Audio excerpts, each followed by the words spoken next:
Coming up this time on Art Rocks, some Shreveport-based fabric magic from a woman who spins quite the yarn, if you'll pardon the pun.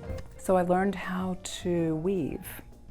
Iconic figures whittled out of wood, using art to build a bridge between generations. And a young artist looks at the stars for inspiration. That's all about to happen on Art Rocks.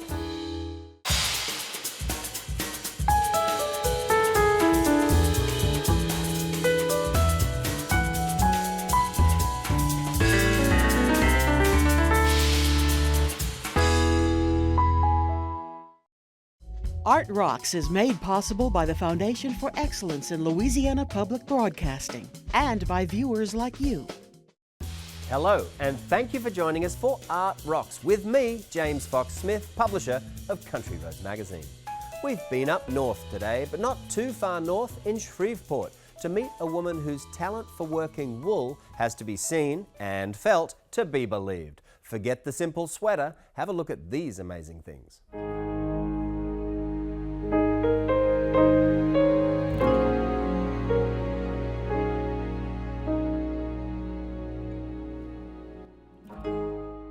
From a very young age, I was always involved in some type of material or fiber my mother sewed and thought it would be a good idea for me to learn. In the 70s, I got involved with the Expansion Arts program in Florida. So I learned how to weave. So I have a couple of looms. I learned how to spin. I mainly work in wool, silk, sometimes bamboo fibers. Sometimes I get the fleece that I have to take and wash and card and dye.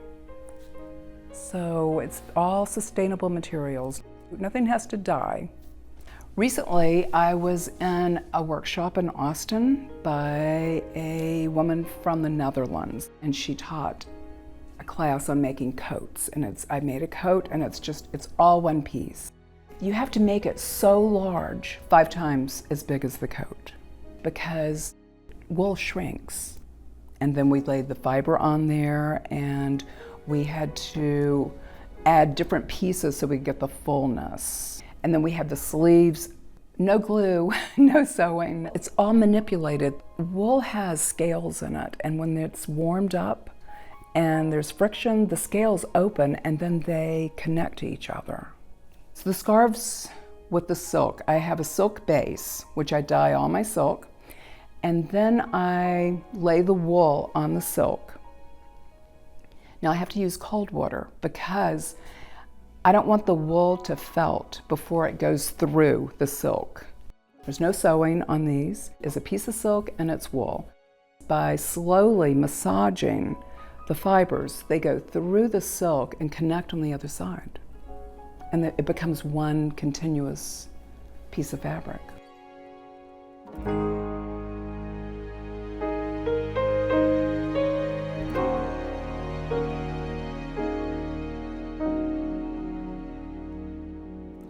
On my eco-printed pieces, I use natural dye. There's a bug, it's called cochineal, that grows on cactus that I use a lot. I can get a bright fuchsia with that. So these were eco-printed yesterday. I cook it for 3 to 4 hours. Actually, I steam these in an electric turkey roaster. I love that. I just discovered that. Then you take it out and you let it sit overnight before you undo it, and it's really hard to not undo it because you really want to see what you have. And I haven't unrolled them yet. I did 2 scarves together on this one. And so this is basically what you do. Oh God, that's gorgeous. To take these apart, the bottom one had already been dyed with cochineal, the bug that grows on cactus. And then, oh God, that's gorgeous. See, I never know what's gonna happen. This is eucalyptus right here. Wow. And this is sycamore.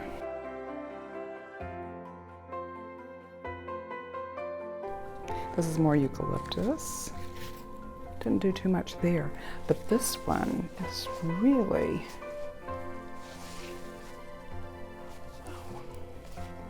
there's an oak leaf. came out gorgeous.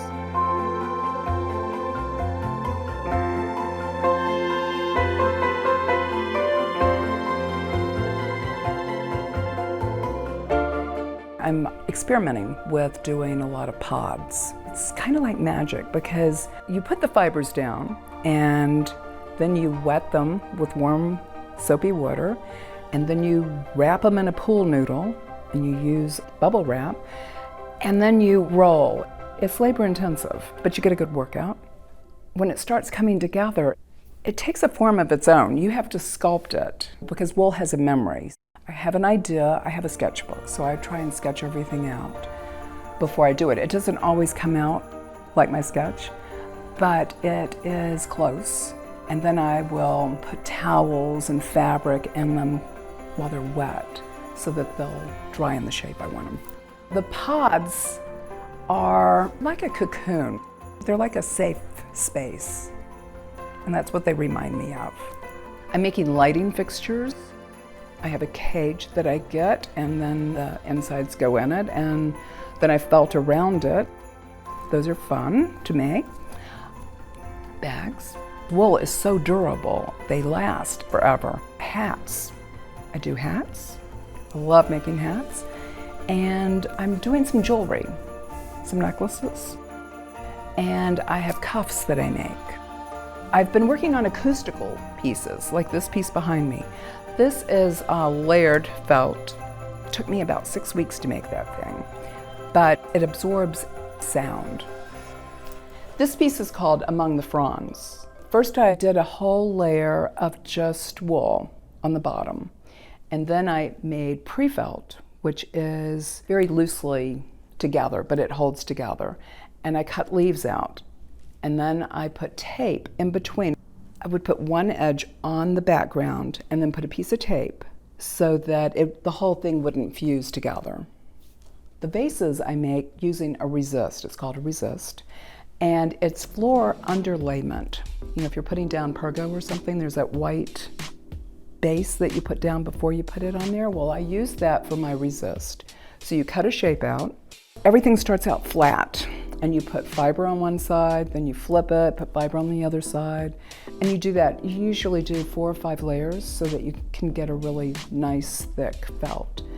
And then you cut a hole, and you pull your resist out, and then you start to get your shape. This is a cat cave. It's the first one I've made, but they seem to be really popular in Europe. This was all white. I used white wool, and then I eco-printed this. This whole thing was flat, and it had a round resist inside. Then I cut a hole, pulled the resist out, and then I fold it. That's where when you full it, that's where you get it to where it's at a stiff stage. This is 5 layers of wool on here. But then this is eucalyptus here, and then I have some roses in here, rose petals and rose leaves, which give a nice green. And the whole thing was eco-printed.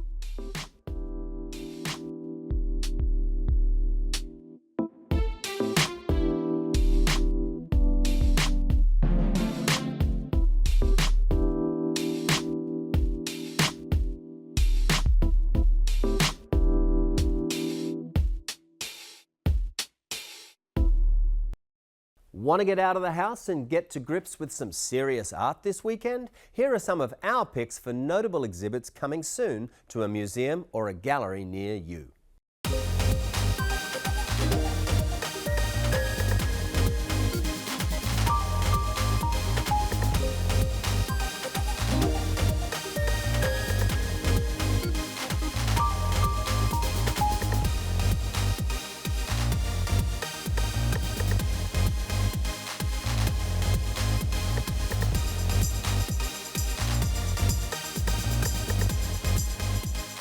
For more about these and many more events in the arts, subscribe to Arts Monthly, the new free e-newsletter from the editors at LPB and Country Roads magazine.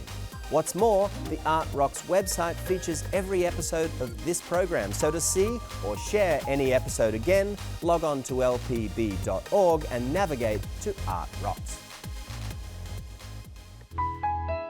What do Luciano Pavarotti, Abe Lincoln and Babe Ruth share in common? They've all been under the knife of figurative folk artist John Cross.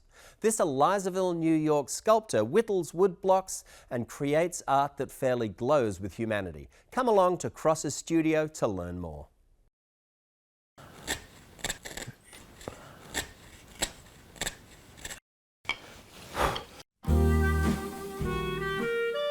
For some reason, and it's not clear, I don't know if it is for any artist, I wanted to be an artist. I had a gift, I think.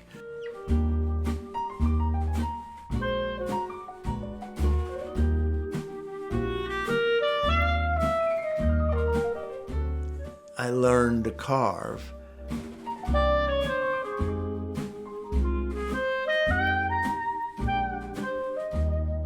I remember as a boy, I was really little.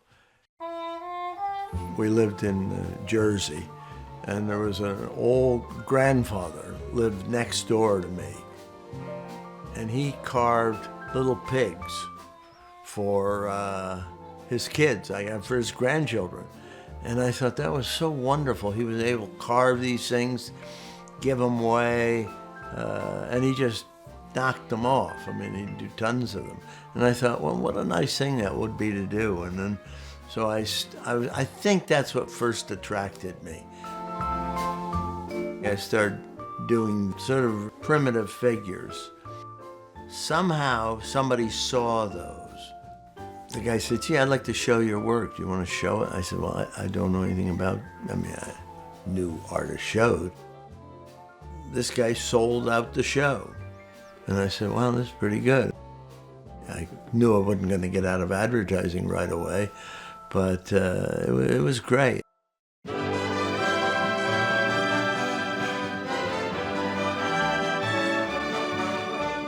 The stuff I do tends to have a little sense of period to it.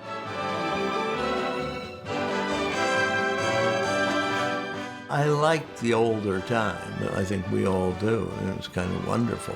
And I liked sports. I liked baseball, so I carved the giant Dodger game in '51.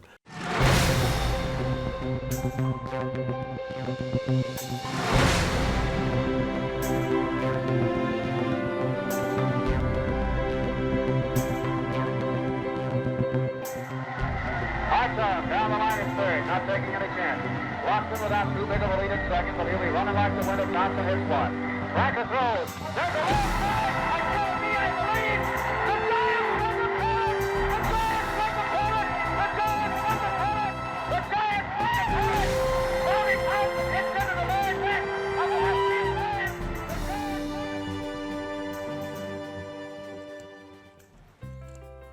side. I buy white pine from the south, and it's a very nice wood to carve. It's soft, and it has a lovely smell to it. When you hold it in your hands, you can smell the pininess of it.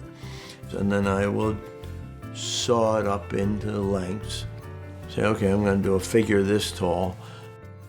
I like to work from the head down, because what can happen if you don't is you start off with a body, and then you end up, and you haven't got room enough for a good-sized head.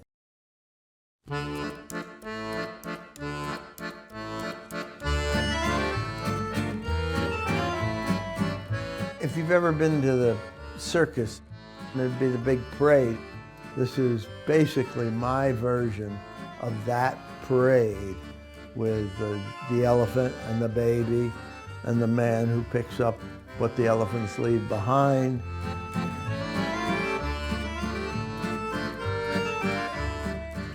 I did this for my grandson. His name is Will. The Will Cross Traveling Circus, greatest show on earth.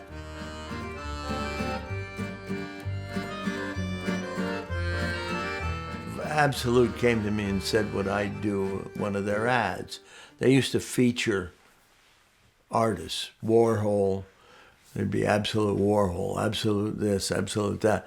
And I said, sure, I'd love to. And they paid for it, and I was happy to do it.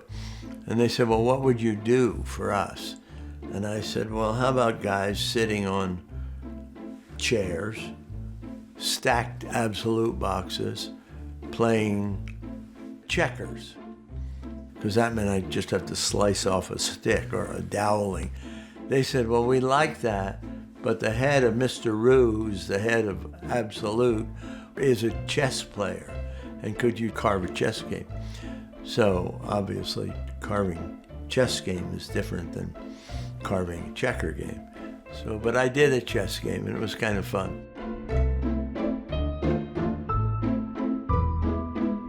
I carved a lot of guys. And I said, well, wait a minute, I gotta start carving girls. I mean,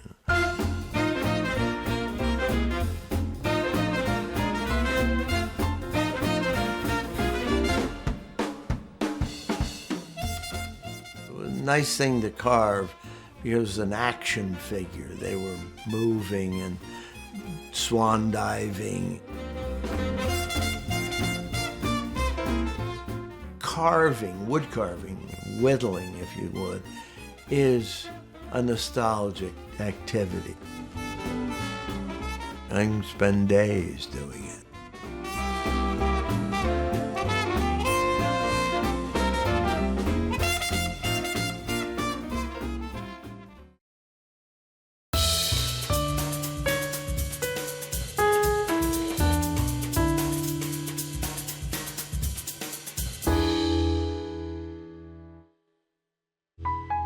There's about a 60-year age difference between the ages of Lorraine Fink and Heather Bryant, yet their art reveals a common thread and their whimsical personalities too. Come to Norfolk, Virginia to see what binds these two artists together.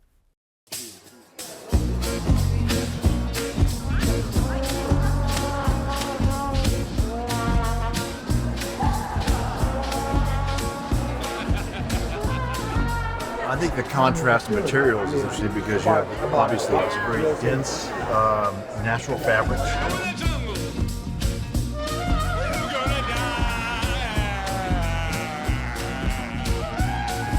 Lorraine Fink and I were given this opportunity to do a show at the Slovert. At first I was really nervous. It was a short amount of time, so we had to really pull our strength together to make it happen.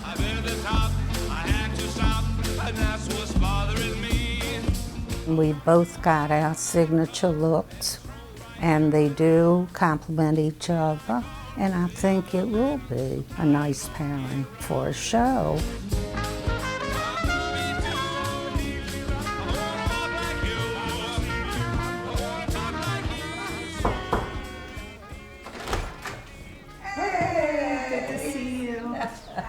Entering her house, it really was like she had a village inside.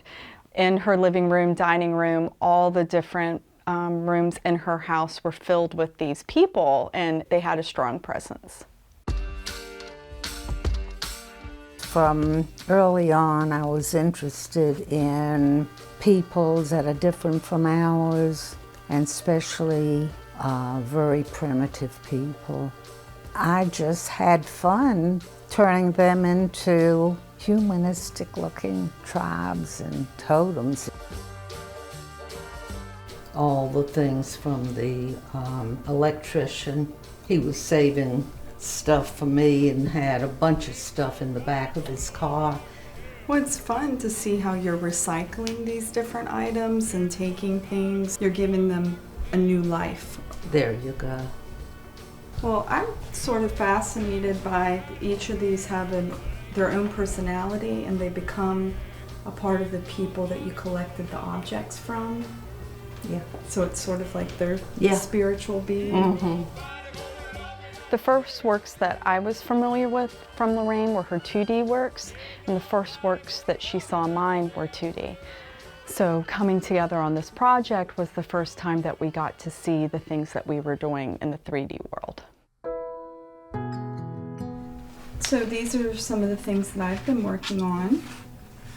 All of them are started with watercolor and working into them with ink, and then putting different mediums on them.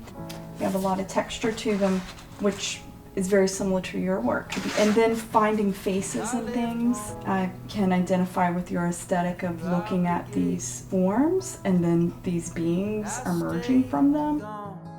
She put one on top of the other. I said, oh, you've made a watercolor, you know, totem, which was a nice give and take with her. Oh, cool. This is a great piece. This is a shaman. He has powers. I've known her a long time. I remember I'd seen her work. We were very often on the same wavelength. Some of these down.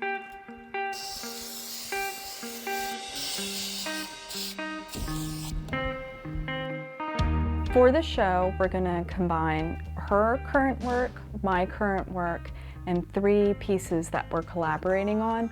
We could maybe paint on these or even add some crocheted elements to it. I think that could be fun. Was the bulbs from the lighting fixtures that I had painted black and white, and they were animals and birds, and Heather enhanced it. Foundation, and we can add bits of color to it. We can build off of this pink and kind of have it emerge. Would you want to paint into mine and I'll crochet into yours? We could That do would that. work too. We've both got our signature looks, and I could see her hand here and my hand there. Let's do it. That'll be fun. I started undergraduate when I was like 60. Oh my goodness. The kids have 5 kids already going off to college. When I found out that Lorraine didn't get started in her artistic practice till much later in her life, until she was in her 60s, I was really surprised about that, just because of the expanse of her work. To me, it struck me as somebody who had always been working at that capacity. So Lorraine, you'll be showing your totems. Yeah. It'll be really cool to see them at the Slover. Yeah. They're going on an Yeah. adventure.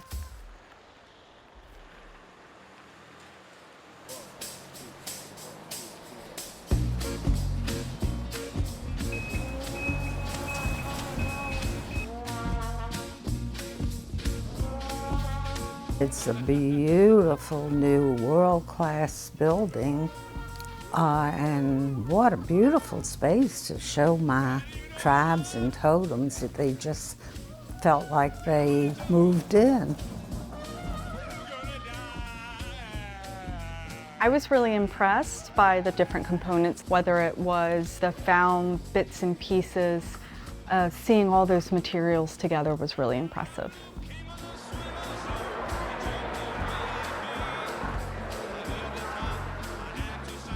I wasn't sure how everything was going to come together, but I felt like it was a huge success between the people who came to celebrate Lorraine, the people who came to celebrate me. We had very different groups there, and seeing those different groups interact and the questions that they asked us both was really positive.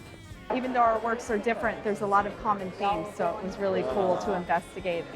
She definitely transforms objects and makes you think about them in an entirely different way. You saw this thing like staring at you as you're walking down the hall, but good monster or bad monster? I think we both enjoyed each other. Every inch of it, it's inspired.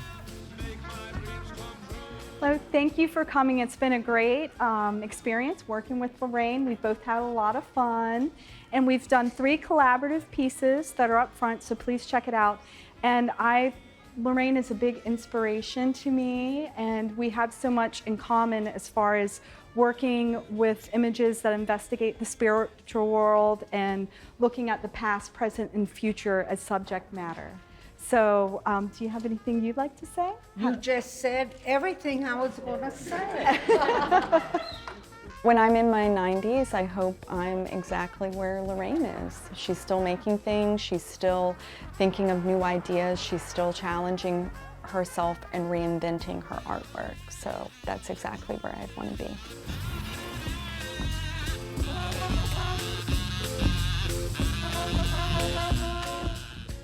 For Orlando, Florida high school student McKenzie Fitzgerald, drawing is more than just a hobby. Her unique creations, inspired by science fiction characters and outer space itself, allow her to express herself. Here's a look. My name is McKenzie Fitzgerald and I'm a junior at Haggerty High School. I started drawing in 5th grade. I used to draw after I watched the Saturday morning cartoons. I would draw the characters.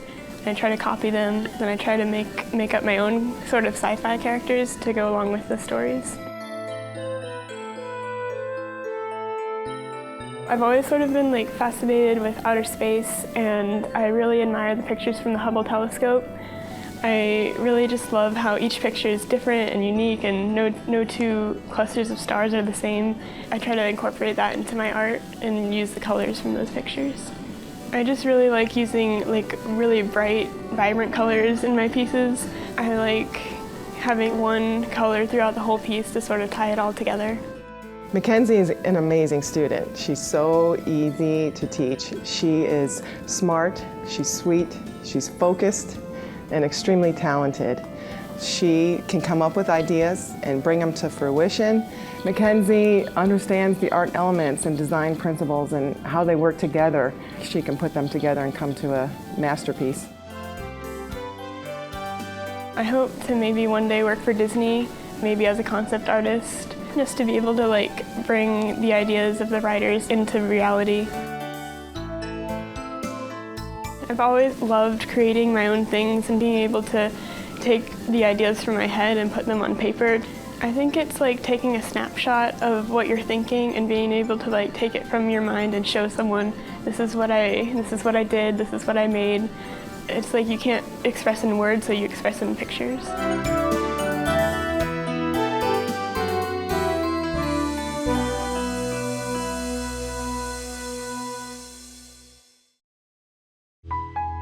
Well, that is that for this edition of Art Rocks, but remember, to find or share any episode again, visit lpb.org/artrocks. And if you want more reasons to explore our great state, Country Roads magazine makes a great resource for learning what's going on in the arts and culture all across the state. So until next week, I'm James Fox Smith, and thank you for watching.